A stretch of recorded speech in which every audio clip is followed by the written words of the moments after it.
ട്രംപിനെ വിളിക്കാൻ എനിക്ക് മനസ്സില്ല. ഞാൻ വേണമെങ്കിൽ ഷിയെ വിളിക്കും, അല്ലെങ്കിൽ ഇന്ത്യൻ പ്രധാനമന്ത്രി നരേന്ദ്രമോദിയെ വിളിക്കും.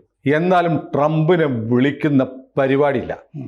ബ്രസീലിൻ്റെ പ്രസിഡന്റ് അല്ലേ, ഇന്ന് രാവിലെ നടത്തിയ പ്രസ്താവനയാണ്. ലോകം മുഴുവൻ തൻ്റെ ആജ്ഞകൾ അനുസരിക്കണമെന്ന് ശഠിക്കുന്ന ട്രംപിന് കിട്ടിയ വലിയ അടി. പേരെടുത്തു പറഞ്ഞ് എനിക്ക് സൗകര്യമില്ല ട്രംപിനെ വിളിക്കാൻ.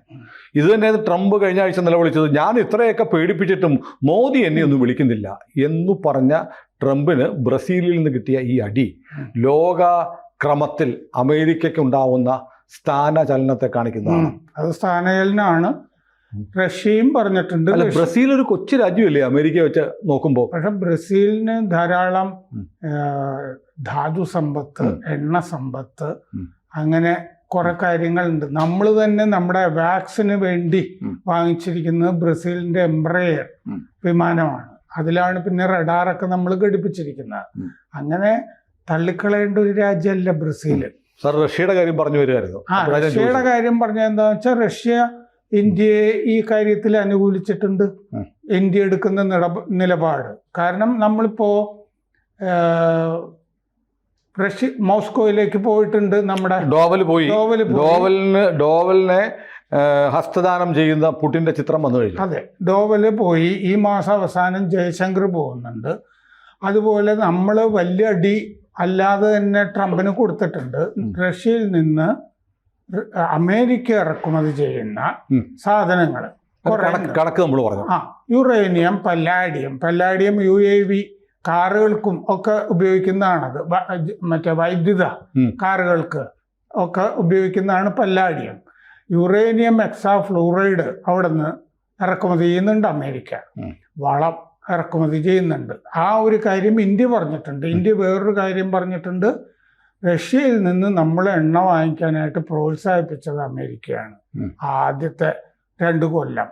കാരണം അങ്ങനെ ഇന്ത്യ റഷ്യയിൽ നിന്ന് എണ്ണ വാങ്ങിച്ചു കൊണ്ടിരുന്നാൽ ലോകത്തിലെ ഈ എണ്ണ വില ഉയരാതെ നിന്നോളും എന്ന് അമേരിക്ക ബൈഡന്റെ കാലത്ത് ഉപദേശിച്ചിരുന്നു. ആ സമയത്ത് നമ്മളെന്തായാലും ഈ എണ്ണ വാങ്ങാതിരിക്കുന്ന പരിപാടിയില്ല.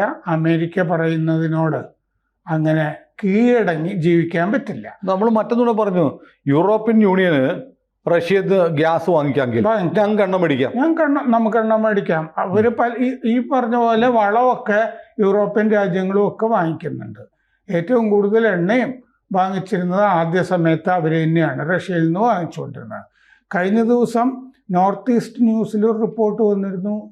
യൂനുസ്, ബംഗ്ലാദേശിന്റെ രഹസ്യമായ ഒരു കരാർ അമേരിക്കയായിട്ട് ഒപ്പിട്ടപ്പോഴാണ് അയാളുടെ തീരുവ 37% നിന്ന് 20% ആയിട്ട് കുറച്ചു കൊടുത്തിരിക്കുന്നത്. ഇനി ആയുധങ്ങൾ എല്ലാം അവിടെ നിന്ന് അമേരിക്കയിൽ നിന്നേ വാങ്ങുള്ളൂ, റഷ്യയിൽ നിന്നും ചൈനയിൽ നിന്നും ഇനി ആയുധം വാങ്ങില്ല എന്ന് വ്യവസ്ഥയുള്ള ഒരു കരാറിൽ നോൺ ഡിസ്ക്ലോഷർ എഗ്രിമെന്റിൽ യൂനുസ് ഒപ്പുവെച്ചിരിക്കുന്നു എന്ന് വാർത്ത വന്നിട്ടുണ്ട്. പുറത്തു പറയാൻ പറ്റാത്തതുകൊണ്ട് നമ്മുടെ ഒരു ചാനലിൽ ഒരാൾ മെസ്സേജ് കൊണ്ടിരുന്നു പറഞ്ഞതും നോൺ ഡിസ്ക്ലോഷർ എഗ്രിമെന്റ് ആണെന്ന് ഇന്നലെ പത്രസമ്മേളനത്തിൽ പറയുന്ന വിട്ടു. ഒന്നും പുറത്ത് പറയാൻ പറ്റില്ല എന്ന് പറഞ്ഞിട്ട് ആവർത്തിച്ചുകൊണ്ടേ ഇരിക്കുന്നുണ്ടായിരുന്നു ഒരേ കാര്യം. എന്ന് പറഞ്ഞ പോലെ യൂനുസും ഒരു നോൺ ഡിസ്ക്ലോഷർ എഗ്രിമെന്റിൽ ഒപ്പിട്ടു എന്ന് നോർത്ത് ഈസ്റ്റ് ന്യൂസ് ഇന്നലെ റിപ്പോർട്ട് ചെയ്തിരുന്നു. എന്ന് പറഞ്ഞാൽ ഒറ്റയിരിക്കുകയാണ് രാജ്യത്തിന് യൂനുസ്. പക്ഷെ ഇപ്പോൾ ലൂയിസ് ലൂല, ബ്രസീലിൻ്റെ പ്രസിഡന്റ്, ഞാൻ വിളിക്കില്ല. അതായത് ലൂലയ്ക്ക് എന്നെ എപ്പോൾ വേണമെങ്കിലും വിളിക്കാമെന്ന് കഴിഞ്ഞ ആഴ്ച ട്രംപ് പറഞ്ഞിരുന്നു. അതിന് മറുപടിയാണ് ഞാൻ വിളിക്കില്ല, അയാളുമായിട്ട് എനിക്ക് സംസാരിക്കേണ്ട, അയാൾക്ക് എന്നോടും സംസാരിക്കേണ്ട എന്ന് പറഞ്ഞിട്ടുണ്ട്. 50% ബ്രസീലിൻ്റെ തീരുവ ഉയർത്തിയിരിക്കുന്നത് ട്രംപ്. അധികമായിട്ട് 40% ആക്കി. അത് കഴിഞ്ഞ് ബ്രിക്സ് രാജ്യങ്ങൾക്ക് 10% എന്ന് പറഞ്ഞതും കൂടി ചേർത്തു. എല്ലാ ബ്രിക്സ് രാജ്യങ്ങൾക്കും 10%. അപ്പോൾ 50 വന്നു, ഇരട്ടിച്ചു, തീരുവ ഇരട്ടിച്ചു. അപ്പോൾ WTOയിൽ പരാതിപ്പെടാൻ പോവാണ് ബ്രസീൽ. എല്ലാ സംവിധാനങ്ങളും അമേരിക്കക്കെതിരെ ഉപയോഗിക്കും എന്ന് പറഞ്ഞിട്ടുണ്ട്. പിന്നെ ട്രംപ് പറയുന്ന ഒരു രാഷ്ട്രീയമാണ്. ഈ ലൂലയ്ക്ക് മുമ്പുണ്ടായിരുന്ന പ്രസിഡന്റ് ബോൾസനാരോ ഇപ്പോൾ തടങ്കലിലാണ്. സുപ്രീം കോടതി തടങ്കലിന് വിധിച്ചിട്ട് വീട്ടു തടങ്കലിലാണ് ഈ ബോൾസനാരോ. കാരണം ലൂലയുടെ പ്രസിഡന്റ് തെരഞ്ഞെടുപ്പ് അട്ടിമറിക്കാനായിട്ട് അയാൾ ശ്രമിച്ചു എന്നുള്ളതാണ് ആരോപണം ബോൾസനാരോയെ. അപ്പോൾ അയാളെ വീട്ടു തടങ്കലിൽ വിധിച്ച സുപ്രീം കോടതി ചീഫ് ജസ്റ്റിസ് അലക്സാണ്ടർ മൊറൈസ് അയാൾ ചെയ്തത് മനുഷ്യാവകാശ ലംഘനമാണെന്ന് അമേരിക്ക പറഞ്ഞത്. അവിടുത്തെ ചീഫ് ജസ്റ്റിസിനെതിരെ കോടതി വിധിച്ചതാണ്. കോടതി വിധിച്ച. അപ്പൊ കോടതിക്കെതിരെയും വർത്താനം പറയും. ഈ ബോൾസനാരോ ട്രംപിന്റെ പല കച്ചവടങ്ങളിലും ഒക്കെ പങ്കാളിയായിട്ടുള്ള ഒരാളാണ്. അപ്പൊ ആ രാഷ്ട്രീയം കൂടി ബ്രസീലുമായി ബന്ധപ്പെട്ട കാര്യങ്ങളിൽ കളിക്കുന്നുണ്ട്. അപ്പോൾ ഇന്ത്യ, ചൈന, ബ്രസീല് മോദിയോടും ഷിയോടും ഞാൻ സംസാരിക്കും അദ്ദേഹം പറഞ്ഞിട്ടുണ്ട് ലൂല. പക്ഷേ ഒരു കാരണവശാലും ട്രംപിനോട് സംസാരിക്കില്ല. മോസ്റ്റ് റിഗ്രറ്റബിൾ ഡേ, ഏറ്റവും ഖേദം തോന്നുന്ന ദിവസമാണിത് എന്നും ലൂല പറഞ്ഞിട്ടുണ്ട്. അപ്പോൾ രാജ്യാന്തര തലത്തിൽ നമ്മൾ നോക്കുകയാണെങ്കിൽ ബ്രിക്സ് രാജ്യങ്ങൾ, അതിൽ പ്രധാനപ്പെട്ട രാജ്യങ്ങളൊക്കെ ഉണ്ട്. ചൈനയും ബ്രസീലും സൗത്ത് ആഫ്രിക്കയും ഇന്ത്യയും ഒക്കെ ഉണ്ട് അതിൻ്റെ അകത്ത്. റഷ്യ ഒക്കെ തള്ളിക്കളഞ്ഞു കഴിഞ്ഞു ഈ ട്രംപിൻ്റെ പരിപാടി. അത് നമ്മൾ മുമ്പ് പല കാര്യങ്ങളും ചർച്ച ചെയ്തിട്ടുണ്ട്. സെപ്റ്റംബർ വരെ ചിലപ്പോൾ ട്രംപ് കാണുള്ളൂ എന്നുള്ള വിഷയങ്ങളുണ്ട്. പക്ഷേ ഈ എന്തുകൊണ്ട് ട്രംപ് ഇത് ഇന്ത്യക്കെതിരെ ഇങ്ങനെ നിലകൊള്ളുന്നു എന്നുള്ളതിന് വേറെ ചില വ്യാഖ്യാനങ്ങൾ വന്നിട്ടുണ്ട്. അത് അവിടെ ചില ഊർജ ഭീമന്മാർ അമേരിക്കയിലുണ്ട്. ആ ഭീമന്മാരുടെ കയ്യിൽ നിന്ന് വേണമെങ്കിൽ പറയാം കോഴ വാങ്ങിയിട്ടാണെന്ന് പറയാം. അവർക്ക് വേണ്ടി അവിടെ നിന്നുള്ള എണ്ണ ഒക്കെ ഇന്ത്യ വാങ്ങുക. കാരണം ഇന്ത്യ 88% പുറത്തു നിന്നാണ് വാങ്ങുന്നത്.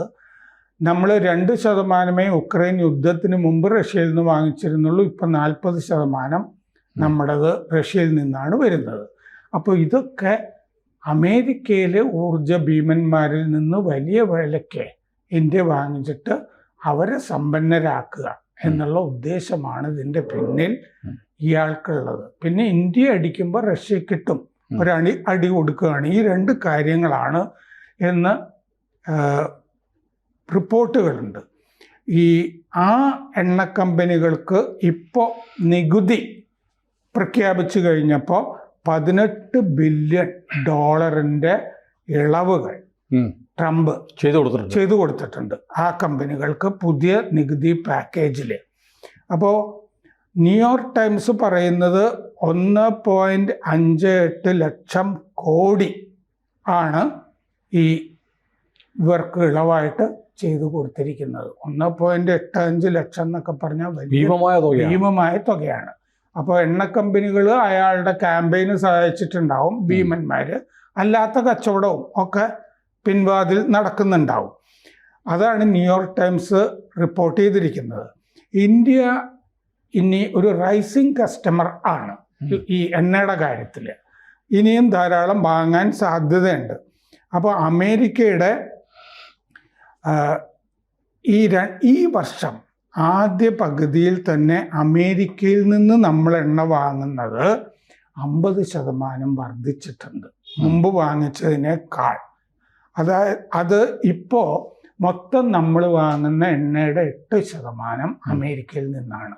ഈ കൊല്ലം പകുതി എന്ന് പറയുമ്പോൾ 4% കൂടി 4%, 8%. അത് മുഴുവൻ അവിടുന്ന് മാത്രം വാങ്ങണം. ആ 2-3 എണ്ണ കമ്പനി, എന്റെ കൂട്ടുകാരായ എണ്ണ കമ്പനി മുതലാളിമാരുടെ വാങ്ങിക്കണം.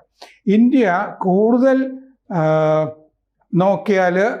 വാങ്ങിയാൽ അമേരിക്കയുടെ ഈ ഊർജ രംഗത്തെ ക്ലൗട്ട് കൂടും എന്ന് ട്രംപ് കാണുന്നു. ട്രംപിൻ്റെ കച്ചവടക്കാർക്ക് വലിയ ലാഭവും കിട്ടും. ഇന്ത്യയുടെ കയറ്റുമതിയിൽ 1/5 അമേരിക്കയിലേക്കാണ്. പ്രധാന മേഖലകളിലൊക്കെ ഇപ്പോൾ തീരുവ നമ്മുടെ മുകളിൽ അടിച്ചേൽപ്പിച്ചു കഴിഞ്ഞു. മരുന്നിൻ്റെ കാര്യം നമുക്ക് വേറെ സംസാരിക്കാം. തുണി, മരുന്ന്, ഓട്ടോ കമ്പോണൻസ്, ഇലക്ട്രോണിക്സ്, ഇതാണ് പ്രധാന മേഖലകൾ നമ്മൾ കയറ്റി വയ്ക്കുന്നത്. അതിനെയൊക്കെ തീരുവ ഇപ്പോൾ ബാധിച്ചിട്ടുണ്ട്. 25% എന്ന് പറയുന്നത്. ഇന്ത്യയുടെ കച്ചവട ഊർജ പ്രയോറിറ്റീസ് ഉണ്ടല്ലോ, നമ്മുടെ ഊർജ രംഗത്തും വാണിജ്യ രംഗത്തും അതിനെ റീഡയറക്റ്റ് ചെയ്യുക, ദിശ മാറ്റുക എന്നുള്ളതാണ് അമേരിക്ക ഉദ്ദേശിക്കുന്നത്. അതിന് നമ്മൾ വഴങ്ങില്ല എന്നാണ് നമ്മൾ പറയുന്നത്. ഇന്ത്യയുടെ നമ്മൾ അമേരിക്കയിൽ നിന്ന് എണ്ണ വാങ്ങിച്ചാലുള്ള പ്രശ്നം, നമ്മുടെ ഊർജ ബില്ല് $11 ബില്യൺ കൂടും. കൂടിയ വിലക്കാണല്ലോ വാങ്ങിക്കുന്നത്. റഷ്യയിൽ നിന്ന് ചീപ്പാണല്ലോ. അതായത് 96,000 കോടി രൂപ എന്ന് പറഞ്ഞാൽ 1,00,000 കോടി രൂപയോളം നമ്മുടെ എണ്ണ ബില്ല് കൂടും അമേരിക്കയിൽ നിന്ന് വാങ്ങിക്കുകയാണെങ്കിൽ. അപ്പോൾ അതിൻ്റെ ബലം, പണപ്പെരുപ്പം, നമ്മുടെ GDP വളർച്ച കീഴ്പോട്ട് പോവുക എന്ന് പറഞ്ഞാൽ ഇന്ത്യ ഒരു വൻശക്തി ആകരുത് എന്ന് ട്രംപ് ആഗ്രഹിക്കുന്നു, അമേരിക്ക ആഗ്രഹിക്കുന്നു. അതാണ് കൂടുതൽ ബാധ്യത നമ്മുടെ മുകളിൽ വരുത്തുക എന്നുള്ളതാണ്. നമ്മൾ വഴങ്ങിക്കഴിഞ്ഞാൽ നമ്മുടെ കയറ്റുമതിയിൽ $18 ബില്യൺ കൂടും, 1.58 ലക്ഷം കോടി രൂപ.